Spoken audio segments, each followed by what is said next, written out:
This podcast is sponsored by nobody. Hey dudes, welcome to Splat from the Past, the only 80s themed horror sci-fi show where things can get totally radical.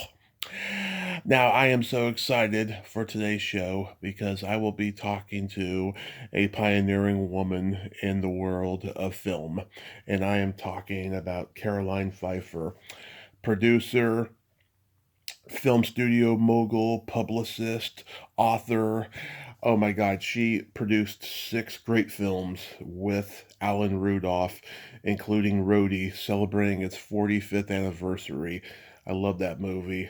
And she also produced Choose Me, Trouble in Mind, Endangered Species, The Moderns with him. She produced Alice Cooper's The Nightmare special for ABC, celebrating its 50th anniversary. I love that special. And she's just had this extraordinary career, which is the subject of her memoir, Chasing the Panther: Adventures and Misadventures of a Cinematic Life. And it's going to be an honor to talk with her today. I cannot wait. She also produced Vanilla Ice's movie, Cool as Ice. I got to ask about that as well. And I am just so excited. She had her own PR company, and one of her clients was the Beatles when they were at Apple Records. And she got to assist Claudia Cardinale and Blake Edwards on the original Pink Panther movie. This is going to be a great epic talk, and I am just so honored. So, yeah, here is my interview with Caroline Pfeiffer.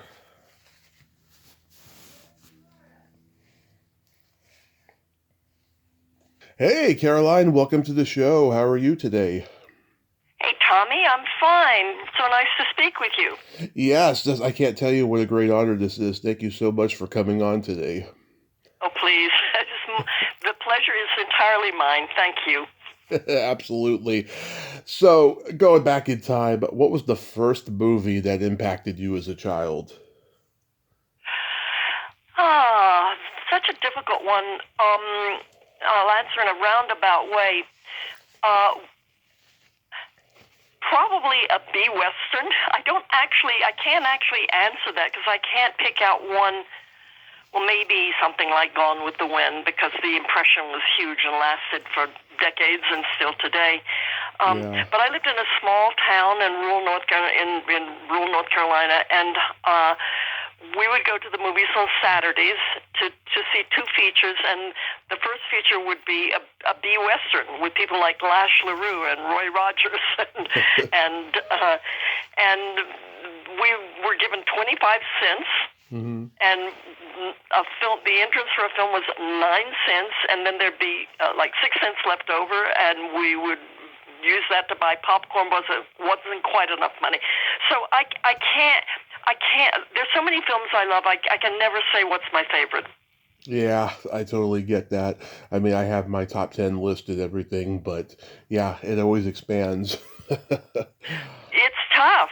I mean, the list of films that impressed me as a young woman and eventually a young filmmaker is so different now from the films that influence young filmmakers coming up. Because I go back to the Orson Welles days. I mean, Yeah. just so having worked at film schools, now kids come in and I mean, I don't even actually know right now when they come in, but 15 years ago, 20 years ago, when I was working at film schools, they were coming in, and it was a totally different list. It was a list that is more of your generation and not so much of mine. I know you were the first generation to actually be influenced by films. Um, I don't want to.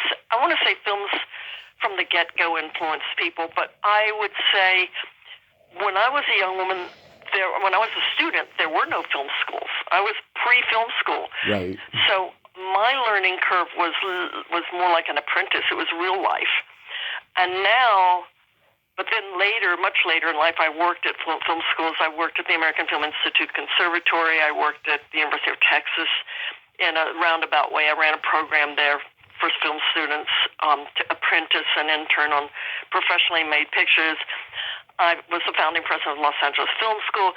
So I became became a real fan of the knowledge that these young filmmakers leave with when they leave film school. I mean, there's no way I could have had an inkling of how to do a budget. Right. On the other hand, Tommy, they don't necessarily know what craft service is. Yeah. So, anyway. Yeah, oh my God. So, you attend Guilford University. What did you study there? College. Guilford College. Oh, sorry. I was there for only 2 years, and in the, oh my gosh, like 50, I think it's 50, I want to say 56, 57. I'm pretty sure I graduated from high school in 55. That's 1955, honey. Yeah. And I went to school for 2 years, and I to college for 2 years, and I did Quaker College, a really, really delightful college in North Carolina.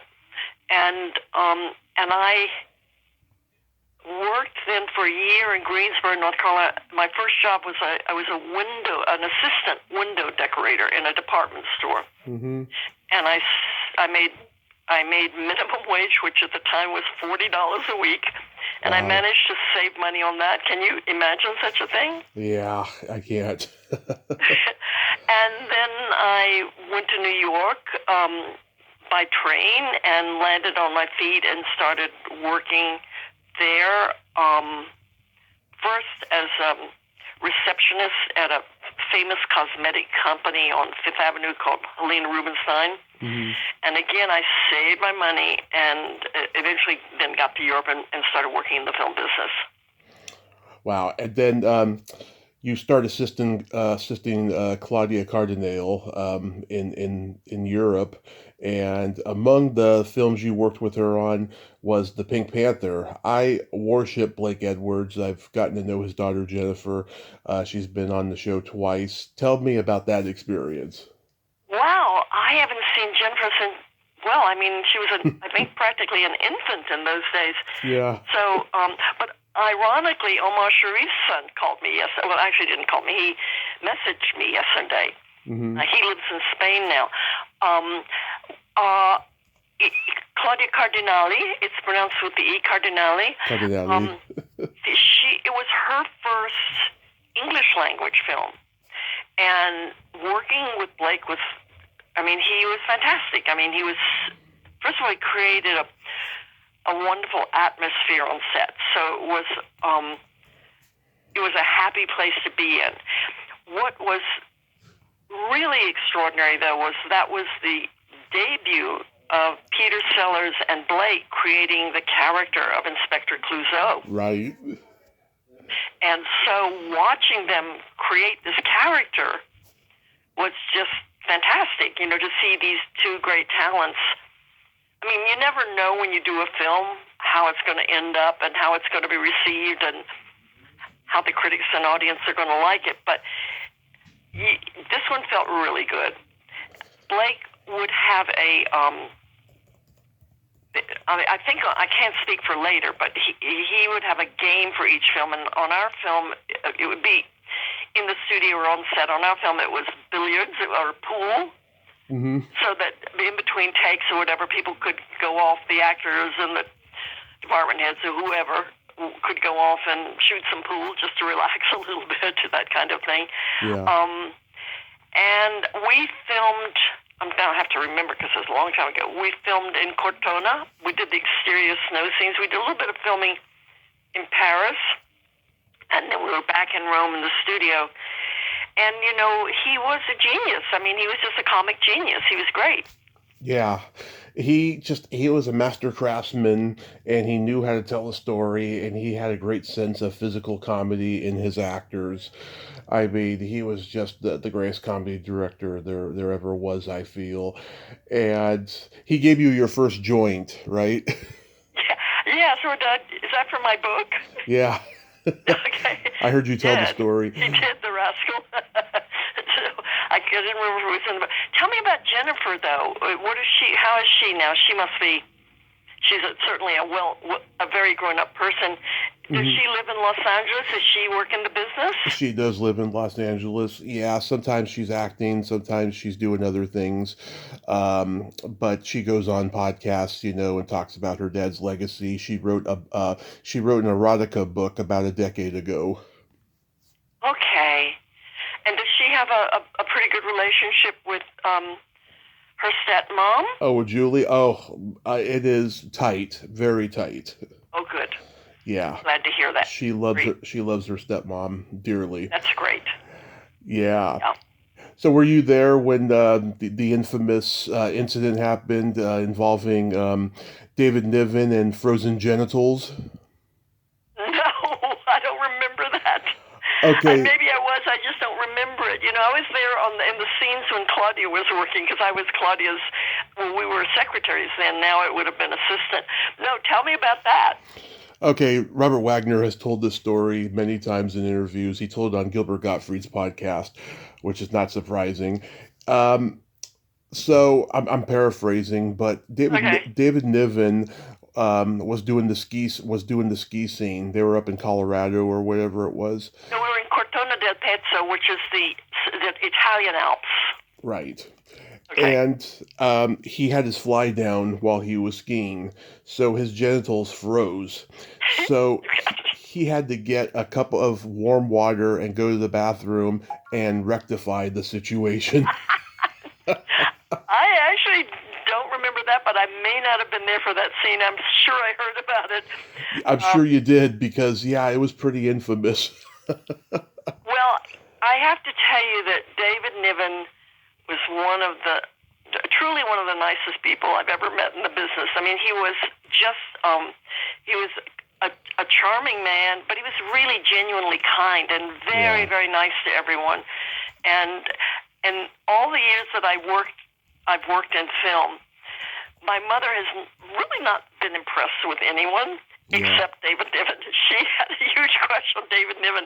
Oh. And he wrote a little note, which I think may be in my memoir that you mentioned. Mm-hmm. I think it may be published, just saying, of all the girls, something like, of all the girls from North Carolina, my mother's name was Frances. Frances, I love you the best, or something like that. He never met her, but he knew she had a crush on him. But he was great. He was just great. I want you to know, though, that originally the true lead of the film was David Niven. Oh, yeah. I agree. Okay, well, so then what happened was when Peter was cast, and when he and Blake went to town on creating the character of Inspector Clouseau, who became the more memorable character, if you will, in terms of all the sequels and all that kind of thing. It became Peter's film a little bit, and David was always phenomenally gracious about it. It didn't seem to be bothered about it in the slightest, Yeah. So you don't meet too many people like that. Yeah, well, Clouseau wasn't fully formed until A Shot in the Dark, the next one that they did, and then he had the accent, the physicality, and of course coming home and having the karate sessions with Kato. Then the movie was fully formed. I agree, but definitely all of that is the beginning of it is definitely in the Pink Panther. Absolutely. Yeah. Oh, that is so awesome. Yeah, and so you start a PR company in England, and amongst your many clients was the Beatles and Apple Records. And oh my God, tell me about that. I mean, was that like, near the end when things were starting to, become tension filled with them? Right. I had a PR company with my friend Penny Knowles, and I was approached by Peter Brown, who at the time Brian Epstein was still alive, and Peter was Brian's assistant. Right. And I think that was his title at the time, and so he was the one who sort of was, I guess, passing the information on to Brian, to Epstein. But what happened was that the Beatles had formed Apple Corps, and they were going to, they were going to finance this shop called Apple on Baker Street in London. And the shop there were 4 Dutch designers called The Fool, who were, or is it 3 or 4? Do you remember? I think it was 4. I think 4. And they were very original. It was sort of high fashion hippie clothing, if you will. Mm-hmm. And so we were hired, and Penny and I, and then a few weeks after we were hired, sadly, Brian died. But the shop ran for about a year.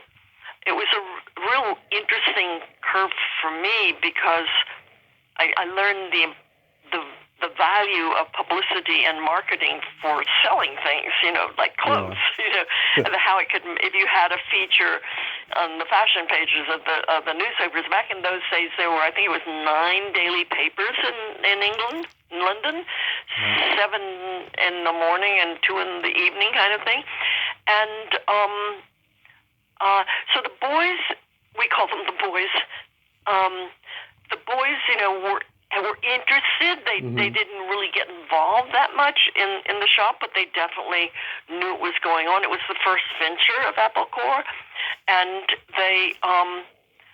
and it was exactly the moment that they were breaking up, and that was like heartbreaking to those of us that were working for them at that time. I mean, I had great affection for Maureen Starr and Cynthia Linden. I mean, just loved those ladies. And so there was some resistance, I would say, from pretty much everybody that was working for the Beatles at the time, to these 2 new women who were coming in, Yoko and Linda.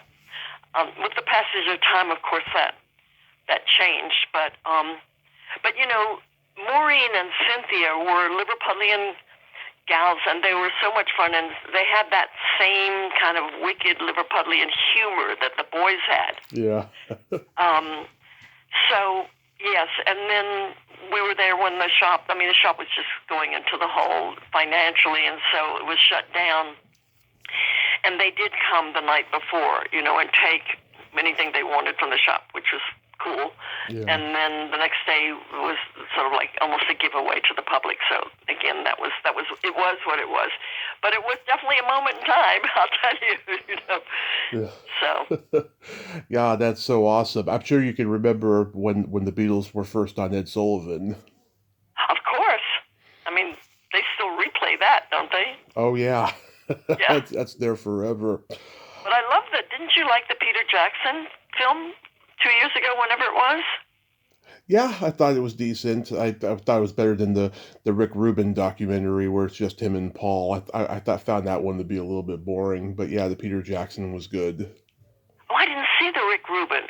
Yeah, it's Rubin. I live in a little town called Marfa, Texas, and Rick Rubin has a house here, but I've never met him.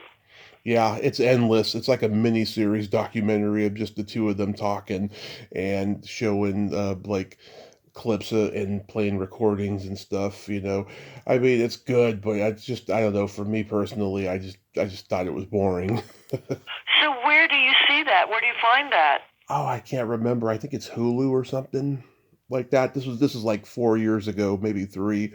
Yeah, it's been a while. Huh. I wonder if Paul's manager has a house here, and he's working all the time because he has a lot of clients. He has other clients besides Paul. But I wonder if he and Rick Rubin got together in Marfa. That would be really funny, So yeah. I actually don't even know about that documentary. If you remember how to find it, let me know. Okay. It's out there. I mean, it was very popular. So. Did you see the Michael Lindsay Hogg doc? I only know the Let It Be one that they made in 1970 when it came out. Yeah, but they just put it out, like a year and a half ago? Yeah, it's sad, but it's fantastic. Yeah. It's that footage of those last moments. Well, I was working for the Beatles, for the boys, when they were doing that film, when that footage was being filmed, and they were trying to do that last album. Mm-hmm. And this is pre-cell phone, Tommy.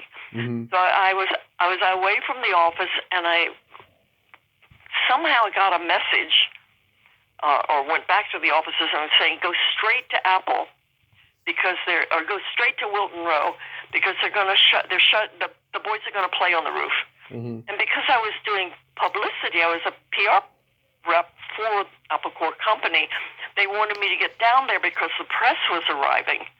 And so, the little crowd and started to build, and they were closing off the street, and nobody quite knew what to do. And it was a very, very spontaneous decision, apparently. So I got the message late. I grabbed a taxi, raced down to Wilton Row, and I missed it. I got there too late. It's truly one of the great regrets of my life. But we've all seen the footage.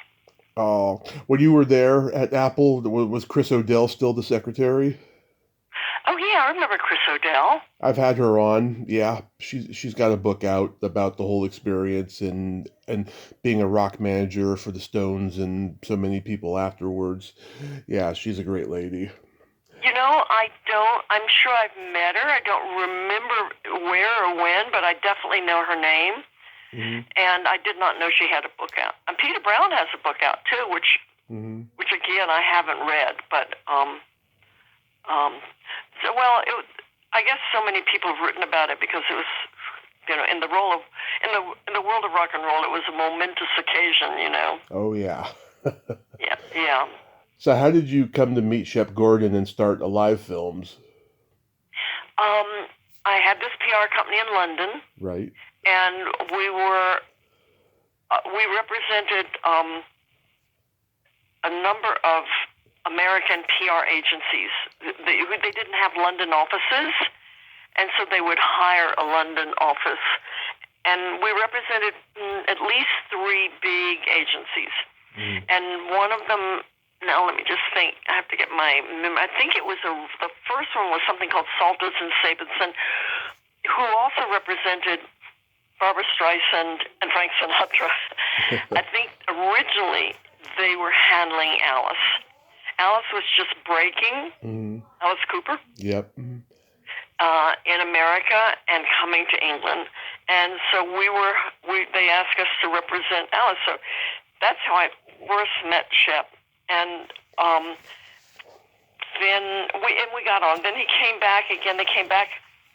I can't remember exact chronology, but of which album it was. But so the first. So we did. My memory is we did pretty well with Alice. Getting press and everything, the shock factor and the shock rock or whatever they called it over there. And then they came back and I don't know if it was Billion Dollar Baby, but they came back for Billion Dollar Baby, but I don't know if it was this moment. They came back and Alice was playing Wembley Arena, and which was not quite as big as the stadium, but it was still something like, memory serves me, about 14,000 people. And they had not sold it out. And Shep, who was Alice's manager and really a brilliant entrepreneur, said, we've got to do something. And so Alice had recently been photographed by Richard Avedon, the famous photographer, and naked with a boa constrictor covering his genitals. Yep. And they took that photograph and they blew it up. In Piccadilly Square. Exactly. Yep. To billboard size and put it on a flatbed truck on 2-sided billboard. And Shep told the driver, you have to break down the middle of Piccadilly Circus to block traffic in all directions. And Carolyn, you've got to get all the press there and all the television news. And so that was my job. My job was to get all the press there so it would get maximum coverage. Because Shep's theory was, if parents hated it, the kids would come. And it worked. Shep, I can't remember what he paid the driver, but he told under those circumstances to move. And so it lasted for quite a while before they actually, certainly enough time for all the television stations and newspapers to get the coverage and blast it out into the airways. So the concert was sold out, and that was a huge thing for Alice. Then for Billion Dollar Babies, and I can't remember remember. I think that may have been at the time. I don't remember which album it was. Do you remember? I can't remember. Which one? Album it was, which tour it was. Oh, you're talking. Well, you guys did the "Welcome to My Nightmare" special. That was Well, for that that. was much later. Yeah, yeah, and that we shot that in Canada, but it was actually for ABC. Remember when they were doing those night special shows? Yeah, I have the VHS for it. I don't even have that. Lucky you. Yeah. Hold up pretty good. Oh yes, which I wanted to talk about. Well, first though, okay, so that's how you connect with Shep. But then, how did you come to meet Alan Rudolph? Okay, so that's how I met Shep. Also, a client was Robert Altman. Oh yes. I was hired. Our company was hired to handle the release of Altman's films in England, starting with MASH and ending with Nashville. Yeah. So it was, I'm just trying to remember. It was MASH. It was. This is not. Brewster Brewster McLeod. Where it was Brewster McLeod, and I think there's one other in there that I'm trying to remember. McCabe and Miss and Miller. It was, yeah, McCabe and Mrs. Miller. McCabe and Mrs. Miller, and one other, I think. Do you remember what the other one was? And then ending with MASH. So when I moved to the States to work with Shep, Shep gave me my first producing job, which was to produce Alice Cooper's "Welcome to My Nightmare" or ABC Midnight Special. And what we had an album with a storyline, but we didn't have a film script. And so it needed to have, structure beyond the album because it was going into a film format. So I called Robert Altman, who, I had a very good relationship with, and asked him if he could recommend a writer to me. And Alan Rudolph had been working with him for some time, and I think he may have already written Buffalo Bill. I can't remember. But he wrote Buffalo Bill and the Indians for Bob. And so he recommended Alan, and that was the beginning of a long professional relationship with Alan. That is still ongoing. We just finished doing the content. The Criterion is going to release Choose Me. Mm-hmm. And we just finished doing all the content for that. It'll be a Blu-ray. A Blu-ray.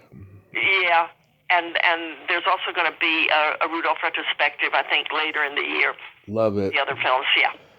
Yeah, he had already done Terror Circus when you met him. Yes, but I don't think I've ever seen it. He's never let me see it. Oh, it's bad, but I gotta tell you, Sherry Alberoni from the Mickey Mouse Club, she's in it. I interviewed her years ago, and she was great. Last year, I sent a DM on Facebook to Manuela Thies, and she blocked me. Oh, you're kidding me. That's funny. Yeah, it was pretty funny. But yeah, I mean that's so awesome. I mean, it was such a smaller world back then. Everybody knew each other. There was no internet. Everyone was strangely connected, Yeah. It was great. Yeah. But so what was the origin of the ABC special? Like, was it something that ABC was interested in? Was it something you guys thought of? Well, your Midnight Special, which was a series of concerts that was on there, I think it was every Saturday night on ABC for a long time. Right. But traditionally, they were more like just straightforward music being played. And we actually won an Emmy for editing. So I don't know how Shep pitched it to them, I'm sure, and they bought it to do this. It was like a rock opera. Yeah. I mean, Alice was really one of the early guys. I mean, even today, there are not many rock operas at all, but he was one of the original creators of, a kind of a storyline. They're little morality tales in a way, Alice's shows. There's always the bad person and the payoff and that kind of thing, Yeah. Alice's shows are a lot of fun. They're all about entertainment. My first concert in 2000, I went to go see Alice, and he's great. I mean, he'll do one or two songs from almost every album. He'll get killed at the end. I mean, it's an amusement park ride. It is so much fun.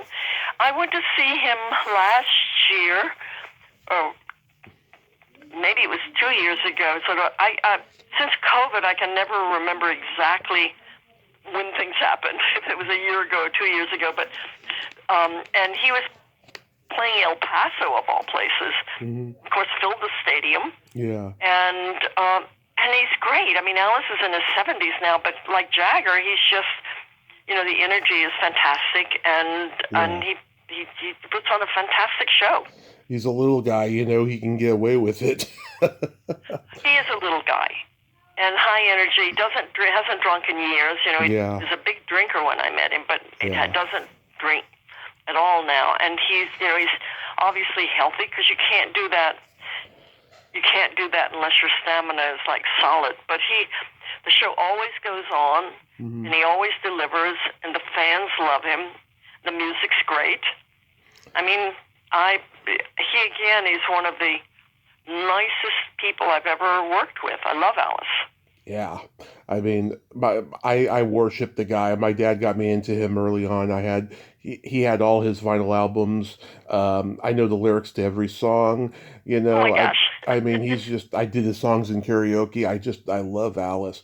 And, I first became aware of this Nightmare special because there was a VHS documentary called Prime Cuts that I saw back in the late 90s, and they used clips of him in the Nightmare special in it. And that's how I first became aware of it. And yeah, I mean, it's just, even though the show has no live studio audience, it's very variety show-like and very psychedelic, and it's like an extended music video for the times.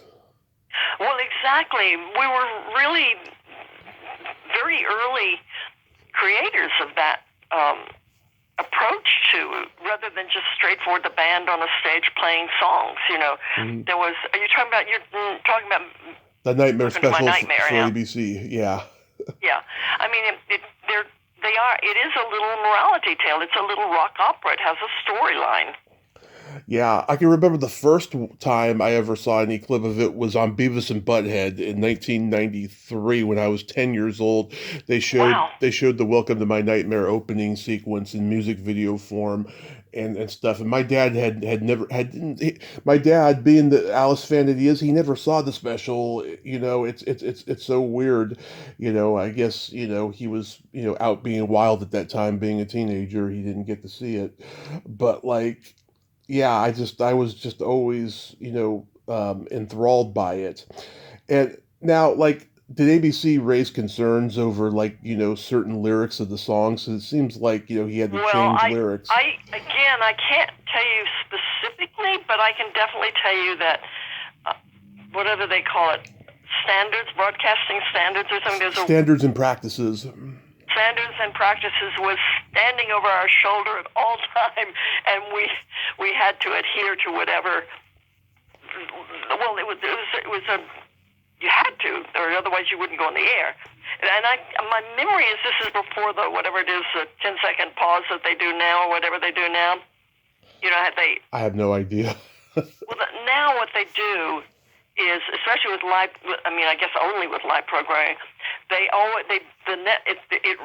always like a 10 or 20 second, I can't remember exactly what the amount of time is, pause before transmission, before broadcasting, so that if there's something hugely offensive being said, they can bleep it out. Right. That's with live television, and that happens today. So this was before that existed, though, is what I think is my memory. Yeah. But Alice is still performing, dude. I mean, he's out there. Oh yeah, all the time. And I listened. Have you ever met him? Never met him. No. He started doing horror cons, but he's never at any of the ones that I go to in California, which is sad because I think that if he was at those, they'd make a lot of money. I don't know who is in charge of making those decisions, or if it may have simply to do with his, if he's on the road or whatever, with scheduling. I just don't know. I'm not privy to that. I still work with Shep, and I'm, Alice is a terrific dancer, and now grandmother. She is also part of the show. Oh yeah, that's how they met. Yep, and she was a dancer, exactly. And I was with them. I was with Alice I was working with Alice when he met Cheryl. She's a lovely woman, and I'm not sure where I'm going with this, but I saw her obviously but I stay in touch with her more directly without. I'm not even sure Alice does personally any social media. I think he's really. No. He doesn't. I don't think he does emails. I mean, I've never emailed him directly. Come to think of it, I'm in touch with Cheryl or Shep. Yeah. So tell me about Vincent Price, because oh my God, I've met and interviewed his daughter a couple times, and she just loves her dad. I mean, was he just like cracking everybody up? He was a funny guy. Again, I mean, I'm so happy you're only asking me about really, really nice people. I mean, he was. He was Vincent Price is Vincent Price. So he's a legend. He's a living legend. Was a living legend. Again, just an incredible gentleman. Just a pleasure to work with. Kind to everyone. Extraordinarily professional. Married to. Remind me who he's married to. Wonderful English actor. Oh God. Is it Claire? Let me look that up. Yeah. Anyway, he was great. He was great. It was a funky little thing for him to do. He'd done the album, so then he came up and did the physical appearance, and there was Coral Brown. No shame. He was happy to do it. Really serious actors from English theater to do a rock and roll album was like pretty far out. But he was a delight. And then later, I produced a film with him called The Whales of August. Oh, yeah. So I got to know him more in a different context. That was many years later, maybe. I can't remember, 10 or 15 years later. And The Whales of August was with Betty Davis, Lillian Gish, right, Vincent Price, Harry Carey Jr., and let me think who else. I'll think who else in a minute. And so that was a film location. It was directed by Lindsay Anderson, who did Oh Lucky Man, and what's that other Clockwork? Didn't he do No, that's Stanley Kubrick. Clockwork. Yeah, I knew Kubrick too a little bit because we all lived in England then. But Lindsay worked with Malcolm McDowell quite a bit, and Malcolm's another sweetheart. What can I say? He was just, these are really professional people. They're nice to everyone. They're nice to the crew. They're nice and respectful to their fellow actors. It's just a joy, and they're very professional. They get to work on time. They know their lines, and then they deliver. So what can I say? It was a joy and a privilege. Yeah. I can't tell you anything bad. Coral Brown was the name of his last wife. Coral Brown. Yeah. Yes, she was great. Now, she was much more, you had to know her a little bit for that humor, too. She was, she didn't have that twinkle in her eye quite as much as Vincent did. Yeah. But they were both formidable. In terms of talent and who they were as actors. I'm also a huge fan of Rhodey. I watched it again recently, and it's just one of those cult classics I can watch over and over again because I know what it's like to idolize somebody and love rock music. It's very relatable. It's like a combination of those 70s redneck car chase movies with Rock and Roll High School thrown in there. What's the genesis of that film? Well,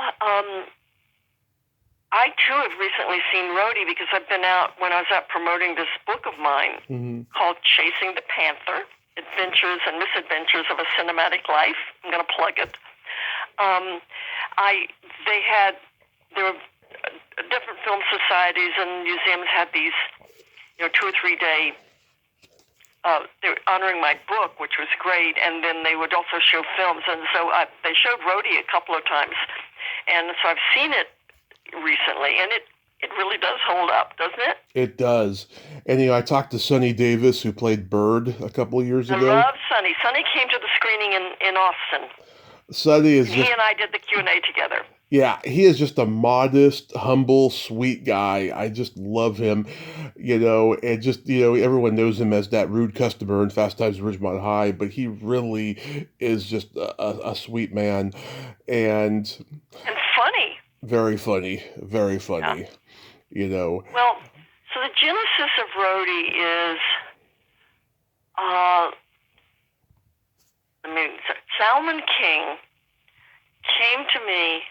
We were all friends, and we had started, and he and his wife were friends, and they were friends with my late husband, John Bradshaw, writer and journalist. And my memory is that they were having dinner at our house, and Salman started pitching this character, Big Boy Medlin, that was a character in a column. No, Travis Redfish was the name of the character, excuse me. Yeah. Big Boy Medlin was the pen name for the writer who wrote the Travis Redfish column. And it was in an Austin paper, and it was sort of the adventures of this character called Travis Redfish. And he had optioned it, and he started pitching it to me. Now, I don't remember if Alan was there at that time or if I got them together. But then we took it to Alan Rudolph. I started working with Alan, had done, the Midnight Special thing. And so we had a relationship. We were also already working on the screen a film called The Moderns, which it took us like 10 years to get made, but we eventually got made. Oh, yeah. And so then I can't remember again at what, sorry, I keep saying this, but these things happened like 30 years ago. So then we had a good relationship with United Artists at that time. Oh, yeah. And we went in. This is just for people who are listening to your show who want to go into the movie business. Sometimes you have an idea that happens really quickly, and sometimes you have an idea which takes years and years and years to arrive at actually being made, and that's just the nature of our business. Mm-hmm. This one went really fast. We went into UA, pitched it, and with a deal. And that was in the spring, and we were shooting by fall. So we had the great advantage of, we cast Meatloaf as Travis Redfish. Right. Which was, and it was actually quite easy to work with. He had a difficult reputation at the time, but yeah, he was fine on the film. Yeah, I think with music, he had high standards, but with film, he knows he's going to your ballpark, so he's gonna be on his P's and Q's, Yeah, no, I only have fond memories of Meatloaf, Mm-hmm. So then we had, because of Shep, who was an executive producer on the film, we brought in Alice, and Shep was managing Blondie at the time. We got Rory Orbison. Rory Orbison was at a down moment in his career. They were asking us, oh yeah, to bring him onto the show. Wow. And then through Shep's connections, they got this song, "Loving You," something or other again, yeah. which he sang with Emmylou Harris, and which went on to win a Grammy, and so literally revitalized Roy's career, which was fantastic because he was the most amazing singer. In Rhodey, since you've seen it, you remember, he sings a duet with, who does he sing it with? Remind me, I'm trying to remember. Famous Texas singer, Junior. Oh, I know who you're talking about. I'm trying to remember. Hank Williams Jr. Hank Williams Jr. That's right. They sing "The Eyes of Texas Are Upon You," and they were both wearing dark glasses, and they thought that was hysterically funny. So the film was shot we had a really good time. We came in on schedule and budget. It was the first big film for me to produce, and the studio made sure I had a great production manager who really taught me how to produce, or was one of the people teaching me how to literally physically produce a movie. And unfortunately, it came out, we were shooting at exactly the same time as a huge budget film that United Artists was making that went way out of control and millions of dollars over budget. And so, for example, up until then, United Artists, which has been formed by Charlie Chaplin, Mary Pickford. Oh, yeah. Yeah. So it was a studio created by, I should say really, it wasn't really a studio because they didn't have a physical campus, but people called it a studio. But it was created by creative people. And in those days, you would always send your dailies to the studio and they'd look at it and comment on the work. United Artists didn't require that. But this other film was so out of control that they started asking for dailies. But they liked their dailies. But by the time it got to distribution, this other film had sapped all of the energy out of United Artists, and they shut down pretty much after that. So Rhodey never got real distribution. I mean, it did get distribution, but it never got the promotion that it deserved to have because it's a funny film. Yeah, it's a very funny film, and it's got such a great cast. I'm curious, how did you get Art Carney, Ed Norton himself, to be in this movie? Well, we just made an offer, sent the script. I mean, it was just very traditional. It was Alan's choice for the role, and so we offered it to him, and he accepted it, and he had a really good time making it. He had so much fun making it, and we shot it in Austin, Texas. Yeah. Which was really cool back in those days. So we've made it, in 79? Yeah. And we probably made it in 78, and it came out in 79. So it was a happy experience until, unfortunately, the end when we didn't get the release that the film deserved. But, these are the woes of many filmmakers, not just us. Yeah, and Kathy Hunter, she hadn't done Porky's yet, and she's so damn good in the movie. She's a bucket list guest I've been trying to get forever. I know that she has a production company in Utah, and she's working in the carpentry business too, or whatever. But she is so talented. I just love when she says, "That's right, jailbait." I loved Khaki. We loved Khaki. And she was just, again, she's just magical, a magical young woman. And she and me hit it off. And, as she did with, the whole concert scene with the dwarfs and the food fight and God knows what, it was just so hilarious. He headbutts Alan Graff in the bar, and then, it's the running gag. Every time he gets a concussion, he's high. Exactly. What is it called? I forgot what it was called. Yeah. Not brainstorm. I'll think of it in a second. There's a word for what happened to him when he would get hit in the head. Brain trauma. No, it wasn't brain trauma. I'll think of it in a minute. Sorry that I keep forgetting certain things. But it's okay. I listened to Alice's most recent album. He does yet another new version of Road Rats on it. Oh, really? Yeah. I haven't heard that. How's the album? It's good. Every time he comes out with a new album, there's always a handful of songs I like. Good. And he's working with Ezrin again, so that's great. I love Bob. I think Bob's fantastic. I knew they were working together. I have to try and get that. I'll ask Shep to send me a link or something. Yeah, it's a great album. Good. Yeah, that's a shame that movie didn't get a wide release like that because it's so great. Gaylord Sartain is in it, and Hamilton Camp, and just a lot of good people. Really? Honestly, and then Gaylord worked with us on a couple of different shows. It wasn't Gaylord funny. He was just hilariously funny, I think. Oh, in the Ernest movies, he's funny. Just the way he does that thing with his eyes. It's just... Yeah. He's like, he's like that. He's like Billy Gilbert or one of those old, fat guys in old Hollywood. Yes. Well, you always worry about their health. And then Meat got way thin for a while. Yeah. But he was nice and rotund when we worked together. He was fine. He was young. Everybody was.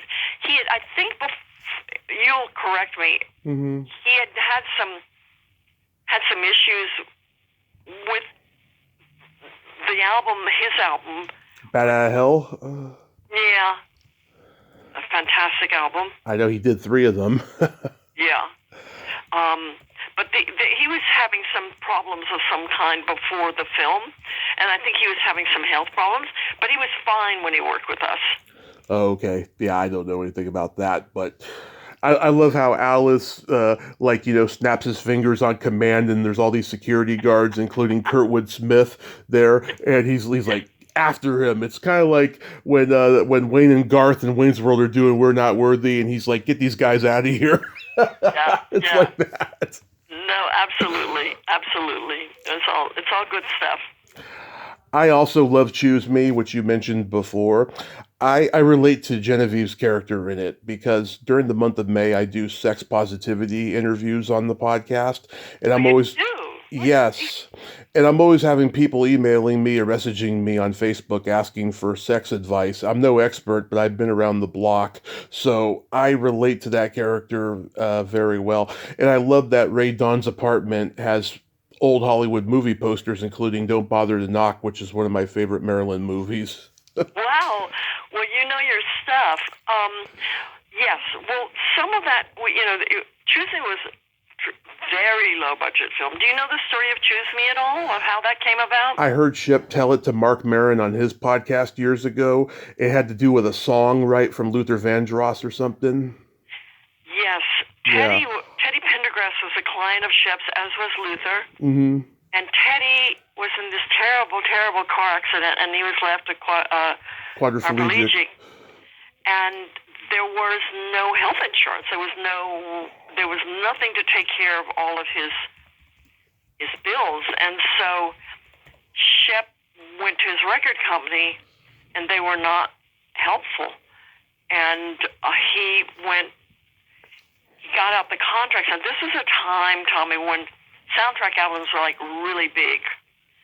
And so, from the Bee Gees to whatever, like soundtrack albums sold. And he realized there was no soundtrack album clause in Teddy's contract with Gamble & Huff. And so he came to me and asked me if I would approach Alan and see if Alan, originally it was to do a music video, because Shep thought he could go to a record company and get a reasonable amount of money to help Teddy pay some of these medical bills. And so I went to Alan, took the song.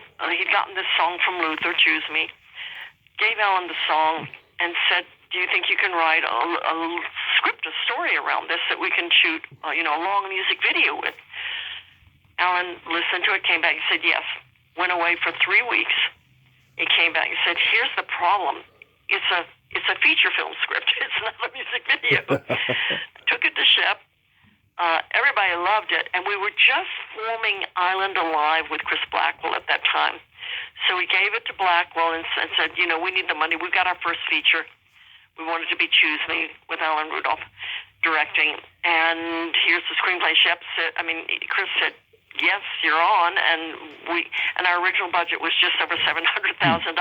So that's not very much money to make a feature-length movie. So here we were trying to make this film for very little money. And we put together this fantastic cast. There was this famous agent at the time called Sue Mengers. Oh, yes. The infamous Sue Mengers. The infamous Sue Mengers. She handled Genevieve. I think Genevieve was my suggestion originally. Mm-hmm. And, but it doesn't matter. It's such a collaborative process. So we did. Genevieve agreed to do it. And she was just fantastic in it, as was Keith and Leslie Ann and Ray Dawn. The poster collection, all of this comes about when you have no money. You have to think how to make things interesting visually when you don't have the money to build or create stuff. So the paintings were from an art show that I took Alan to. There are a lot of paintings in Leslie Ann's apartment and office, and the flowers were from a florist that our wonderful production designer knew in, I think they were in Hollywood or something, and in exchange for credit, we got flowers for the film. Every character had its own particular flower. And the poster collection is from a guy called Mike Kaplan, who's a friend and was a sort of famous marketing guy, working in a lot of studios, a lot of famous directors like Kubrick. He did a lot of stuff with Stanley Kubrick and Altman and Allen, and we used his poster collection, which I believe is now with the Academy of Motion Pictures. It's a vast poster collection. It's the Mike Kaplan poster collection. Yeah. I also love Trouble in Mind. That's a interesting movie. Chris Christopherson went to my high school. Really? Yeah. Where was that? San Mateo. It was San Mateo High School. That's where Merv Griffin went there, Barry Bostwick, Dennis Haysbert, who was in my mother's class. I have a picture of me and Dennis when I was 5 on Facebook. So what town? San Mateo, California. It's San Mateo High School. You said. I did not know. What a loss to lose Chris recently. Yeah, he was around a long time, and he did many movies, and he was a great songwriter. Yeah, just a talented guy. No, completely wonderful. I loved Making Trouble in Mind. Shot that in Seattle. Now Alan and his wife Joyce Rudolph, the photographer, they live up those parts. They love northern rainy climates.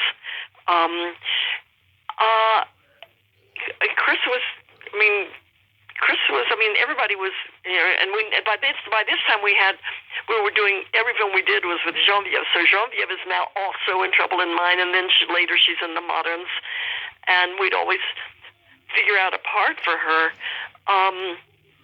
She is, she's magical. We love her. Keith and Alan and my co-producer David Blocker talk about her all the time, about what magic Genevieve brought to these characters. Yes, that's Dan Blocker's son. My dad used to call me his little Haas Cartwright when I was a kid. Oh, really? Yeah. He's great. You should interview him sometime. His father went to college in the next town over where I live now. He went to Sul Ross College in down here we call it Cowboy College, in Alpine, Texas. Nice. Yes, no, Haas. I never met him. He was no longer alive when I started working with David. Yeah. David and I worked. David came to work with Alan and I when we did Return Engagement, which was the first time we did a documentary on Timothy Leary and G. Gordon Liddy called Return Engagement, which hopefully is going to be re-released one day soon. One of these days, I should say. Nice. How did you come to cast Divine? This is like one of the few non-drag roles he did. I think the only one. Yeah. That's Alan. Alan is just such an original thinker, and casting with him is so fantastic because he thinks in terms of the essence and the being of the character, and he does not think in terms of race or gender necessarily. Yeah. So we would.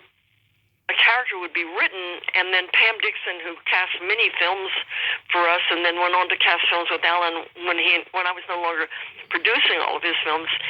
And you just look for the essence of what. Originally, the role that Genevieve plays in the Moderns was written for a man, and then Genevieve said, "I want to be in this movie." And so Alan said, "Okay, well you'll play the role of the gallerist," and so that role became a female. In the Moderns, originally, the role that John Malone plays was definitely not written for an Asian man. It was written for a European man, right, and so forth and so on. So, it's just Alan. He's just fantastically creative. Yeah, and Keith Carradine always works with you guys. I've interviewed his niece Callista, and I interviewed his ex girlfriend Shelley Plimpton, who's the mother of his daughter Martha. I think that the Carradine family is so talented. What is it about working with him that you like so much? You're going to get sick of hearing me say this. He is the nicest person you can possibly. I love Keith. Yeah. I mean, he's just. I've worked with Keith on Alan Rudolph films, but I also worked with him on The Duelists, which was um, Ridley Scott's first feature, and which Shep and I put up the development money for that. David Putnam produced it, and it's my first, not a producing credit. I think I get a credit of production associate or something like that. Then he was in another film that I did more recently down here in Texas. He plays up. It's not a great part for him, but he's married to Mary Steenburgen in it, and it's Elvis and Annabelle, and it's with Blake Lively, who was one of maybe her.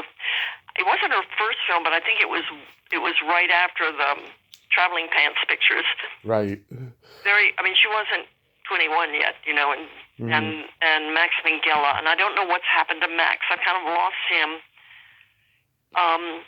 And Keith is just incredibly nice. We as I said, when I was promoting my book, you know, he came and helped pitch it at the American Cinematheque. You know, he's so generous. We have we have these group chats, and so we still stay in touch. And so, you know, sometimes we're not talking about. I mean, obviously, most recently we've been talking about the tragic LA fires. Right.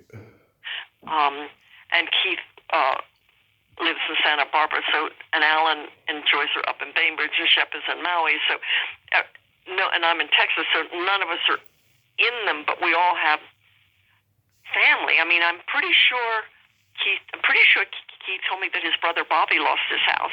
Oh God, I that upsets me because I've met Bobby. He's a great guy.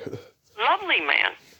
I worked with David in a film down here that I was producing in Texas, and he was also great. Now, David's not one of those. Nice would not be the word I'd use to describe David, but I sure had a lot of respect for him, and he was kind of fun. And for your listeners is usually when a call sheet goes out for the next day's work, and actors are given the time that they are to arrive on set. Mm-hmm. It's the call sheet is created by the second AD, second assistant director, and checked by the first assistant director. And anything that's in question goes back to the director or the producer. But it's a pretty smooth process usually.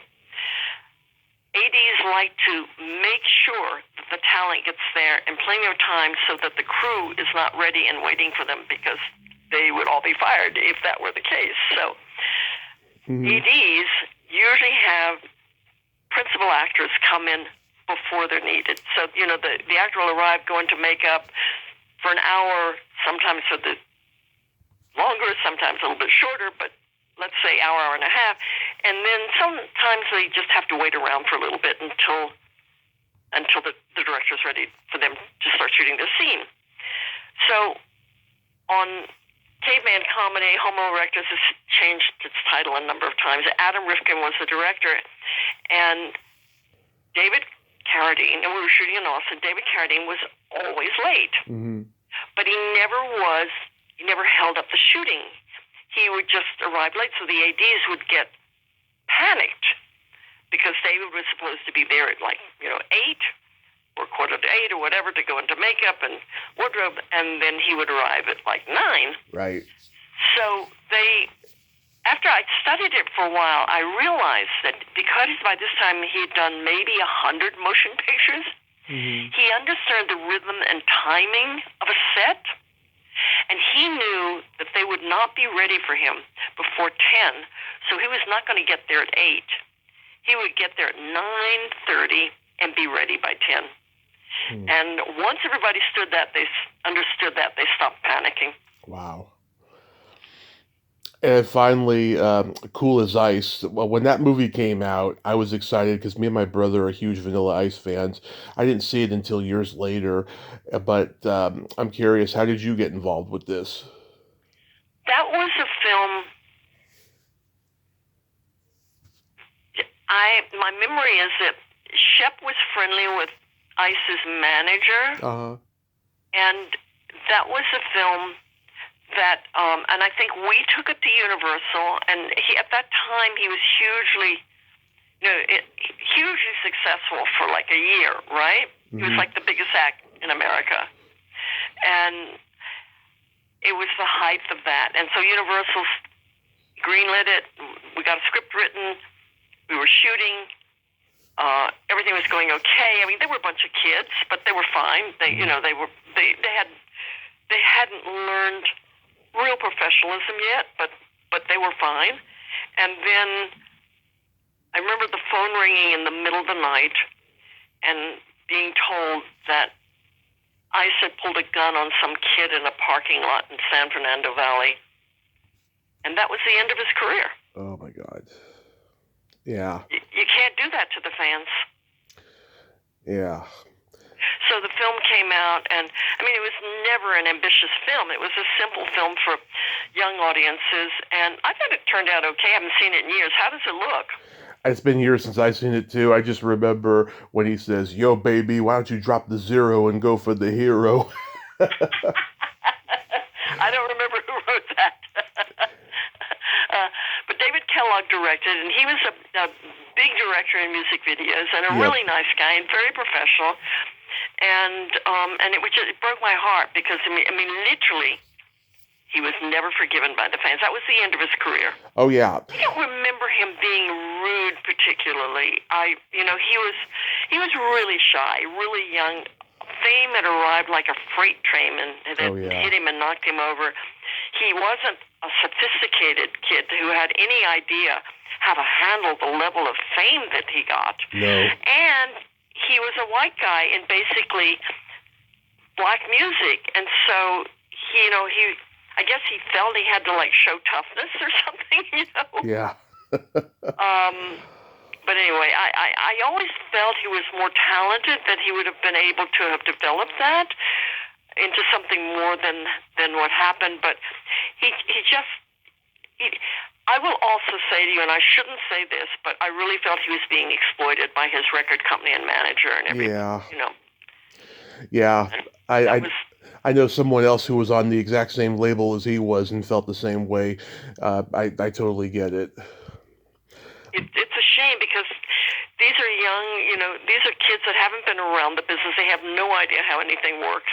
And they're just like thrown into the deep end without a life jacket, so. It's very sad. I don't have anything bad to say about Ice. He was okay. The mistake he made was his mistake, and I felt bad for Universal. They didn't make their money back, I'm sure, but it is what it is. It is what it is. So how's your book doing?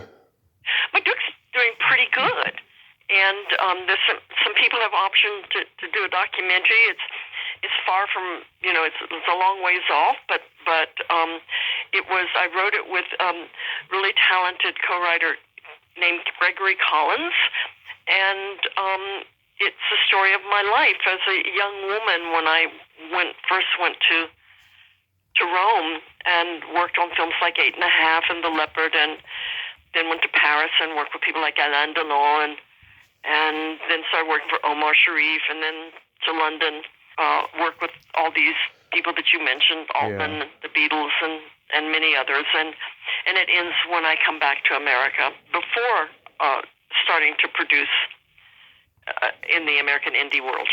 Well, I'm definitely going to get it because you got so many great stories, I have to say. Please do. Yes. So real quick. Send me your address. I'll mail you a copy and I'll sign it. Awesome. Yes, that'll be great. Yeah, with pleasure. Yeah. Real quick, we got to play my secret silly game. This is a series of silly slumber party questions. It's no win or lose. It's just pure fun. And how the game works, Carolyn, is I ask you the question, you answer it, then you ask me that exact same question and I answer it. And feel free to comment on the answers because they might be funny. Okay. Carolyn, are you ticklish? Am I ticklish? It depends where. Yeah, it don't matter. Are you ticklish? Oh, yes. But if you tickle me without warning, I might hit you in the groin. Whoa, okay, okay. Okay, I think it would hurt more if I was a guy than if I'm a girl. Mhm. Hit me in the groin, but, I'm not sure. Is your belly button an innie or an outie? It's an innie. Is your belly button an innie or an outie? It is also an innie. But when I was pregnant, it became an outie. Oh yeah, many of them do. Yeah. What color are your toenails painted? I don't paint my toenails. I paint them clear in the summertime. Okay. Yeah. Right now, mine are silver and gold for New Year's. I'm going to change colors soon, but I don't know which color I'm going to pick. Well, let's see how these first days of the new presidency go, and you can decide then. Okay. Yeah. What would you say is your best personality trait? Positivity. You are a very positive person. Yeah. I think that's my best. I think so. It's very hard to gauge yourself, but I think that. I mean, I seem to have a positive attitude towards life. What is your best personality trait? I have empathy and I have no filter. Okay. I think I'm probably that way too, and you're probably positive too. Yes. What's your guilty pleasure? Chocolate. Love it. What's your guilty pleasure? Pizza and watching an R-rated raunchy sex comedy movie. Oh, last night I watched, it's not raunchy sexy, but it's funny. I watched the new Cameron Diaz, Jamie Foxx comedy on Netflix. Okay. Check it out. I mean, I really was belly laughing. Okay. It's a comedy spy thriller. Awesome. And it's just dropped on Netflix. I'm blanking on the title. Mm-hmm. I need to remember the title. I can tell you in 2 seconds, but ask me the next question if there is one. If you could have anything named after you, what would it be?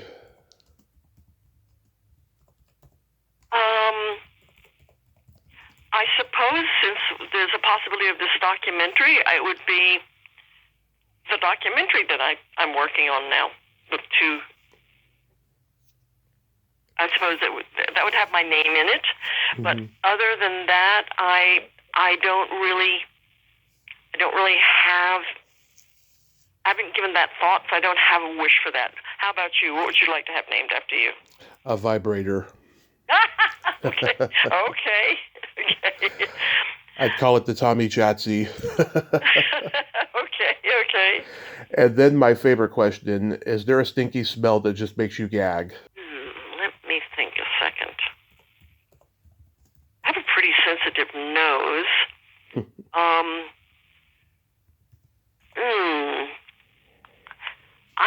I am, there's nothing that I can, huge, I mean, I have to clean my cat box every day. Oh, we all have to do that. Is there a stinky smell that you don't like? Either farts or feet. Farts or feet. Okay, well, I mean, I don't think any of us like either of those, so I'll join you in that one. And but I don't want to say that that's necessarily. I mean, there are lots of other unpleasant smells around, Yeah. The name of the film that I was suggesting you might watch is Back in Action. Nice. Okay. Back in Action. I will make a note of that, and I will check it out. Yeah. So the two things I would like to say, if we're wrapping up now. Oh, yes. Is pray for LA. Yeah.